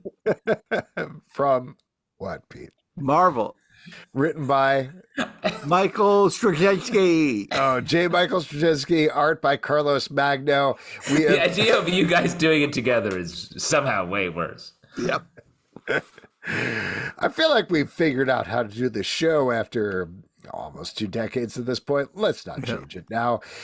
The Captain America, as I call him, has beaten Asmodee, a demon, and he is dealing with some of the repercussions of this issue by going into what I would describe as a dream I had last night. Maybe? You had this dream last night? I don't know. Again, like, this feels like a fever dream of a comic book where Captain America goes to a club, but it's an old-timey club with some magic, and then he has to go He goes to a theater. He goes to see a show at a theater. What are you talking about? It's a normal theater experience, Alex. Yeah, to go Alex, in when and was the last be... time I he haven't went to been a to theater? Broadway in a while, so On Broadway, it's just like this, Joey. except it's a lot of future ghosts because the audience is very old. Yeah. oh, okay. Were you fine with the plot of this book? Or? Well, let me say, like, I think we walked into this JMS Captain America book and felt like it was going to be some sort of ultimate Captain America, very like Americana, interesting, like a strong Cap take. And it turns out he's making a weird book. He's getting wild. The first arc had a lot of these elements of like, oh, he's fighting a demon from hell? That's not what he would normally expect a straight over the plate Captain America book to be doing. And then this issue is even further afield from that. But I think I like it. I think it is just like our expectations were in a different place. Yeah, what he said. Wait, which he? I think Justin. me. Oh. Okay. Because I think the art is really nice. I like the dream elements here. It feels like it's getting toward something, a larger metaphysical story that I guess JMS is trying to tell here, but using Captain America as that sort of, soldier of fortune. Yeah, we'll see. I don't know. Why don't you like it? Well, hold on. Hold on. I don't like it because I don't know exactly what's going on in the plot. I don't know how this connects to Captain America. You can stretch things so far, but I do think it also doesn't match Carlos Magno's art, which is set up for a more iconic, classic Americana take. That's what we got in the beginning, and this feels, I don't know, this feels spiraling out of control to me, to be frank. But Wow. All right. Next issue, we will see. Yeah, we will see. we will see Shazam! Shazam! Number 9 from DC Comics, written by Mark Waid, art by Manuela Lupacino. In this issue, the Captain, we all call him the Captain, is teaming up with the Creeper and fighting against him a little bit. And there you go. That's pretty much it. This book is wild. The Metamorpho prank on the last page, I was like, what the hell is happening here? This, to me, I don't remember which issue it is, but Mark Waid is handing the book over to Josie Campbell to take over, so I believe he can concentrate on the absolute power event that's coming up this summer, where he's writing 25 issues across various miniseries and one-shots and other things, which is a lot of things for a person to write. There's nothing against Mark Waid, who I think is a fantastic writer who is iconic in the industry. This, to me, feels like, I wrote this in 5 minutes. Here we go. I'm going to do some goofy stuff with Shazam and the Creeper, and it's fun. The stuff where the Creeper is playing with the Captain is very fun. The stuff where whatever his human identity is playing with Billy Batson is fun. I had a good time reading this book. Yeah. Manuela Lupacino is also great art, but this very much feels like I gotta finish this because I gotta move on to other stuff and pass this on to Josie Campbell. I mean, the naming different cities bit, I was like, this is so strange to say Shazam. Mm-hmm. I thought that was very... I liked it. It was very silly, but it was fun. Yeah, the whole thing is quite silly to your point, but the art is very good. The Captain thing, we need a better solution. Mm-hmm. This is no good. Call it, because it's also very self-referential where everyone's like, the captain, that's what you're calling yourself now, right? And I'm like, either do it or don't do it, I think. Because it feels very like, it's like awkward when it's like someone changes their name. It's like if a regular person was like Prince is like, I'm this symbol now. He'd be like, you are? Are you? How do I say The issue is you can call him Shazam because he most of the time does not need to introduce himself to people. Other people will call him Shazam, and that does nothing to him. Like, that does not activate his powers in any way. How often are you like, I don't walk through my day being like, Alex, all the time, shouting out my name. Other people know it because I know them already, or other people could introduce me. There's other ways around it. Shazam is a better name. Captain Marvel, if they can't legally use it, I understand, but like... No, I think they don't want to use it. I feel like it's not a legal thing. But Alex, what if I feel like we all meet people on an almost daily basis. And are you saying you would just not me. I know the people I know, and I'm good to go. Wow. Yeah, I don't know, man. I thought this was a good issue. I love the art style. I love the action and pace. Creeper really freaks me out as a villain, but works well in this issue. He's a hero. Alex Zam. Thanos, number 4 from Marvel, written by Christopher Cantwell, art by Luca Pizzari and Jermaine Peralta. In this issue, Thanos is fighting Death. Death doesn't like Thanos anymore because Thanos has been a real jerk for a while. Real dick. We'll get into spoilers here, but this ends with a big change for the Marvel Universe where Death is captured by Thanos and put in a prison. And we get the tease that Thanos will return in summer 2024. We've been a little mixed about this series, or at least Justin, I know you were. What did you think about this last? Yeah, Justin. I mean, the whole thing just feels strange. I don't know what it is exactly, but it just feels like Thanos was sort of vamping through a lot of this, wasn't behaving like Thanos usually does. And then at the end, he was like, nope, I'm going to do this. You just don't like it when Thanos is thirsty. No, I'm very interested. I mean, that's his whole thing. And Infinity Gauntlet was literal, like he was like doing a universal thirst trap for death. Yeah, it was. And it didn't work out. And it also didn't work out here. And he takes the darker path. Thirst traps don't usually work out. Depends. Any specific examples, Pete? This guy says it depends. It sounds like there's a story there. It sounds like you have a story too. Justin puts up thirst traps all the time. I clicked on a bunch of them, and then what is the opposite of catfishing? Calling a friend and saying your name. Yeah. Saying Alex. That happened. Let me say I really did like this one page where we get some White Queen, Tony Stark. Yeah, of course you did. Shouts to There's some good heat there. Good heat there. Emotional. This relationship is real. This panel gave me confidence. All right. Well, I'm glad you found one panel you liked in Thanos. I thought this was a cool ending. I like Thanos kicking butt, but I don't like the fact that Death was messing with Hulk. That was really scary. It's weird. This whole Death and Thanos thing is weird because once Death starts being like, Thanos, I never liked you, I'm like, all right, dude, you heard it. Get the fuck away, man. She's not interested. Like, this is weird. You're being a real asshole.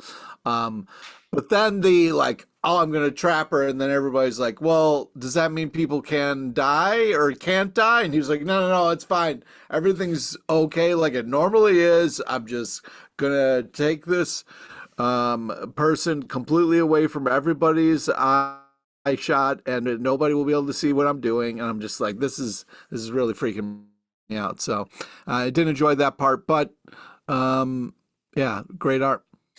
I agree with you, Pete. I think there's a real opportunity here to delve into stalking, toxic masculinity, anything like that in terms of Thanos and Death. And this book just did not do that and ended dances away from it instead of addressing it. Exactly. I agree with you also on the Death thing where it felt like they could have made a wild change to the Marvel Universe where it's like, nope, no more Death. death is captured, what does that do? You know, I mean, certainly fiction has played with that a lot, but I don't know. We could throw that into the Marvel universe and see what happens. That might be interesting. But again, they just wrote that off.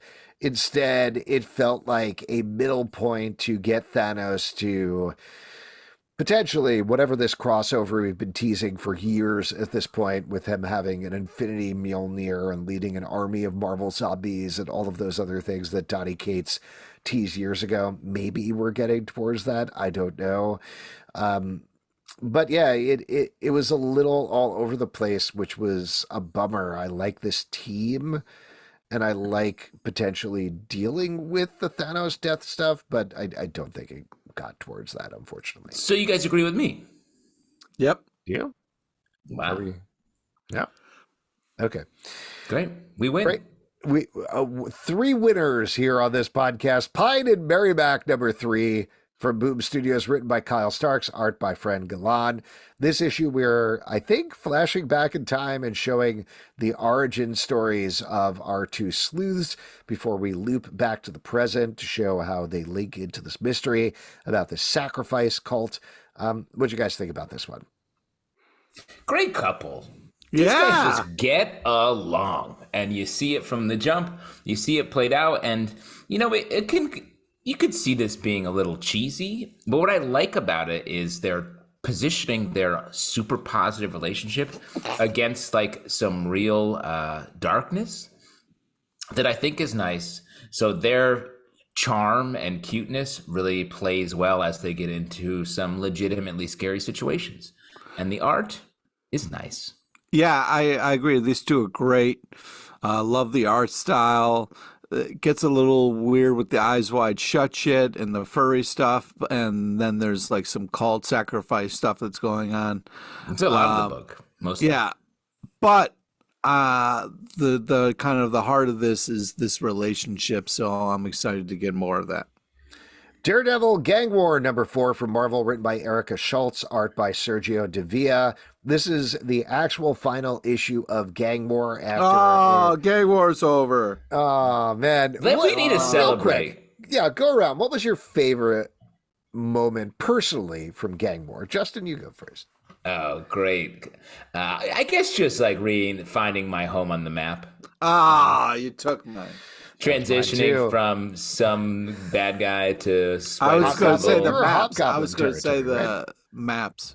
Hobgoblin originally, and then Spider Sign, and now Tombstone. Oof. Yeah, I mean, what a waste Pete, of a map. I don't know if the map extended to the Pennsylvania area. Yeah, well, I was looking at my old addresses, assholes. All right. That doesn't But sorry, count. you don't live still there. used to live anymore. there. You don't live there anymore. Still So I used think to- We're the ones who have to Does, deal with still Tombstone counts. as a crime boss, which honestly is not great. I think I'll the villain. tell you. I think the villain in your neighborhood, Pete, was just Snow, or Lost Mail. I think is the villain. Anyway, this is wrapping up the story of Elektra Daredevil. There's some fun cameos in here. I liked her interaction with Miles. I thought that was good as to legacy heroes, seeing them together. I also like this villain, this off-brand X-23 battling against her. Bellona was a major character in the Laura Wolverine run. I can call her off-brand X-23. I wouldn't call her that. She No. was a legitimate. Well, that makes it sound like she was invented for this arc, and she was not. She was a recurring character and very emotionally done back in the. Well. Look who read Wikipedia between last time we talked didn't- about this and next time. Did not. I said that last time. I was like, she's from the original No, I know. story with Laura and Honey Badger. Remember all Oh the fun we yeah, had? that was good stuff. No, I know. I just think that was wrapped up very quickly, and then we kind of moved on. I wish this was an ongoing series. I think this is a good team, and I think Erica Schultz has a really good handle on Elektra as Daredevil. I'd love to see more. I think we can all say we just want to keep this and all gang wars going as long as possible. That's what Alex is saying. I think that first off, just cool cover, not great use of a map when the whole thing is just Tombstone, but I get the point of it. I'm really enjoying the Elektra Daredevil stuff. It's nice to be able to get inside her head. Justin never talks about this, but getting inside characters' heads are a nice kind of way to really feel connected to the character. And I wish Justin would talk about it more. But yeah, I failed you. Yeah, another great issue of this, though. Was just one thing. I did feel like this felt like a strange final issue of this whole crossover, and it felt a little bit like an afterthought, sort of like an epilogue for just one very tiny portion of the story. But like I said, I liked the Bologna character, and this Elektra Daredevil should continue on. Did you call her like my Bologna? Would you say? I've said it more like my Bologna, I guess, probably. Cool. Suicide Squad, Kill Arkham Asylum #2 from DC Comics, written by John Layman, art by Jesus Hervés. We're continuing the prequel comic to Suicide Squad, Kill the Justice League. As in this issue, there is a riot in Arkham Asylum. Turns out it's Amanda Waller manipulating things. No. What? I know. The whole time she's ever done that. I think we were pleasantly surprised by this first issue. What did you think about the second one? Cool covers. Love the art style. Fits the tone of the comic really nice. Great action. Cool character moments. With Tone Rodriguez, would you say? Yeah. Cool character moments with Deadshot and Deathstroke. So, yeah, I had a good time. I don't know. I feel like we've just been in this territory so much across the board. I want this to give us a little bit more of how this is different, you know? Yeah, I agree. I really like John Layman as a writer. I think to Pete's point, the thing with Deathstroke and Deadshot is very fun, and all that stuff is fun. It's bloody and it's gross, but like the first issue had a really interesting promise. Now it feels like we're marking in the pieces until we get to the video game. So we'll see what happens. Venom #33 from Marvel, written by Torrin Grönbach, art by Ken Lashley. This is the first part of a 4-part crossover between Venom and Carnage, where Carnage comes to confront Venom only to discover it's Venom's son, Dylan Brock, instead of Eddie. They still come to blows anyway. And honestly, there is nothing better than watching an absolute maniac beat up a kid. Like, I love that. Oh, come on, dude. It's my favorite part of living in New York. It happens almost every day. And every time I go up to the maniac and I say, I appreciate you, man. Thank you. Alex, it's like you always say, the only thing better than beating your own kid is beating somebody else's. Come out. Wow, what? Nope, too Come far. on. Okay. Too far. What did you guys think about this issue? What did you think about the kickoff of Symbiosis Necrosis? The Venom Carnage fight was enjoyable. It was a little weird, though. Venom was starting to look like Spawn when he had their chains wrapped around his arms and they had wings. I was like, what are we doing here? But yeah, great action, great art. I enjoyed this. Who came first, Venom or Spawn? Venom. That's it. Definitely Venom. The answer is 100% Venom. Yeah, it's definitely Venom. I didn't think about it for a second, but it's Venom. Venom, big time. And in fact, I think the creator of Spawn maybe drew Venom a lot before. Really? That's a great fun fact. Really? Will you be on my trivia team? Yes, I will. But I think I have to after our trivia escapade. I'm joining your team. I do like this issue, like in sort of comparison to the larger, big mythological Venom story, King in Black and all that we did a couple of years ago. I like this. This feels a little more grounded in the relationships. I think Torrin Grönbach is really nice, really great writer, and really understands all the ways of making these characters different and keeping it scary and interesting throughout. Subgenre #4 from Dark Horse Comics, written by Matt Kent, art by Wilfredo Torres. This is the final issue of the series, focusing on a character who is jumping through different genres. While reading this book, even more than reading this book, I was trying to remember, and I should have gone back and listened, but whether we talked about or how much we talked about subgenre #3, because that was a mind-blowing issue where Matt Kent embraced all of fiction and took his character, was like, yeah, this character is not just a Blade Runner-esque detective. He's not just a barbarian. He's also James Bond. He's Batman. He's every single male main character throughout all of history of fiction. You get one of the best covers I have ever seen in my life on this issue, which is all text revealing the body of the character in silhouette as it retells his story thus far. This is an attempt of Matt Kidd to draw a superstructure for his own comic books, but also every single piece of fiction ever. It is a enormous task that as a writer he is actually up to, and I thought this was a incredible series, one of the best that he's done. I was really, really blown away by this. Wow. Agree, like really landed it, like found a way to bring it from the last issue, like you said, that was like so big ideas, big premises, to a sort of brought it down to earth into like what it means to be a writer, and that like real life versus the time you spend working. I thought was really interesting. I love the use of the back matter as part of the story that happens in the last page. I thought was really cool.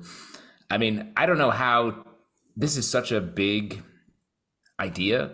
I don't know how to revisit this idea, but it left me, I want more of it, but I don't know what more could come of it, I guess. Yeah, I just, this was great art, fun last panel. This was weird, but also really enjoyable. Can't say enough about the art and character design. And yeah, overall impressed.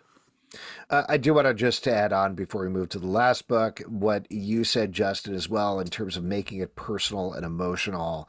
I was really impressed by that as well in this issue, because you do have these big ideas floating out here, but ultimately you need to connect with people on that level, because that's what fiction does. And I think that's what he's talking about.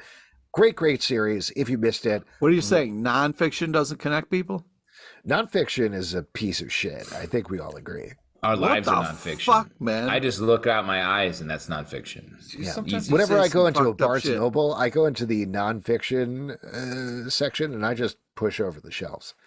And you know what? Honestly, the people who work at Barnes and Noble, they come up to me and they say, "Thank you, Alex." And I'm like, I'm not going to say my name. Thank you for knowing my name. I appreciate it. Yeah, everyone, even strangers, know Alex's name. I like that you're a Barnes and Noble bully. Oh, you're done? You're done, Pete? X-Men number 32 from Marvel, written by Jerry Dugan, art by Phil Noto. We are still having the X-Men fighting against Orcus.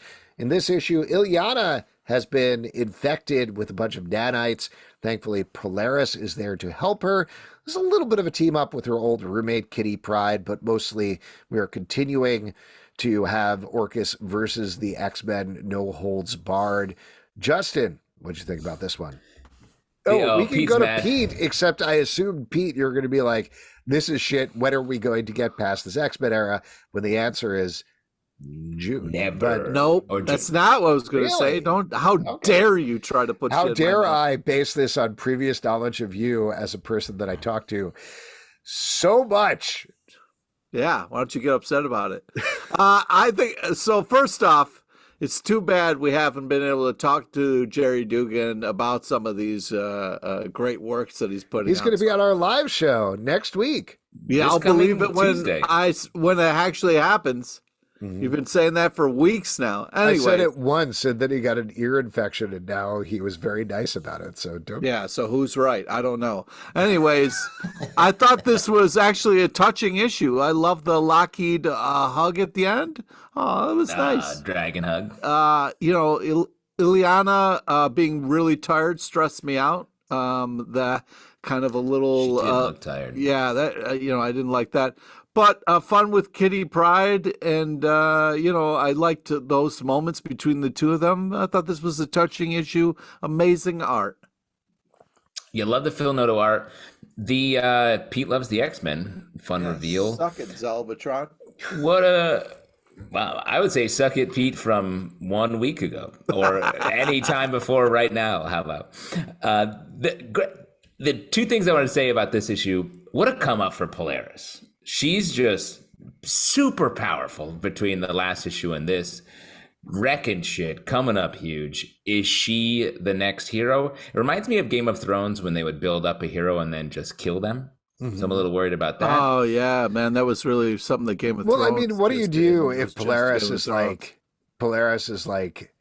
coming out there, like you're saying, wrecking shit, and meanwhile they have the resurrection of Magneto and being like, don't worry, Magneto is here. He has magnetic powers. And Polaris will be like, but I brought a celestial head full of brood. Well, I agree. Though I will say Polaris is in the fight. Magneto's on like space hell, like shit with Storm. Just like who knows where he is. Yeah. So I don't know. I guess we'll space see. hell. Yeah, Space Hell is like where Space Wolverine goes. I think technically. Stop it. I also think that the X-Men have had a couple wins. He's going to space heaven. Yeah, exactly. He's a pious boy. The Lobo? Yeah. The Bastiches. The way that the X-Men have had a bunch of wins make me feel like they're about to take some L's. Yeah. Yeah, we'll see. Totally agree with both of you, Bastiches. And if you'd like to support this podcast and all the podcasts we do, patreon.com/comic book club. Also, we do a live show every Tuesday night at 7 p.m. to Facebook and YouTube. Come hang out. We would love to chat with you about comic books. Apple, Spotify, Android, or the app of your choice to subscribe, listen, and follow the show at Comic Book Live on Twitter/X, Comic Book Club Live on TikTok and Instagram, comicbookclublive.com for this podcast and many more. Until next time, we'll see you at the Comic Book Club. Yeah, I looked up how to pronounce Bastiches and it's inconclusive.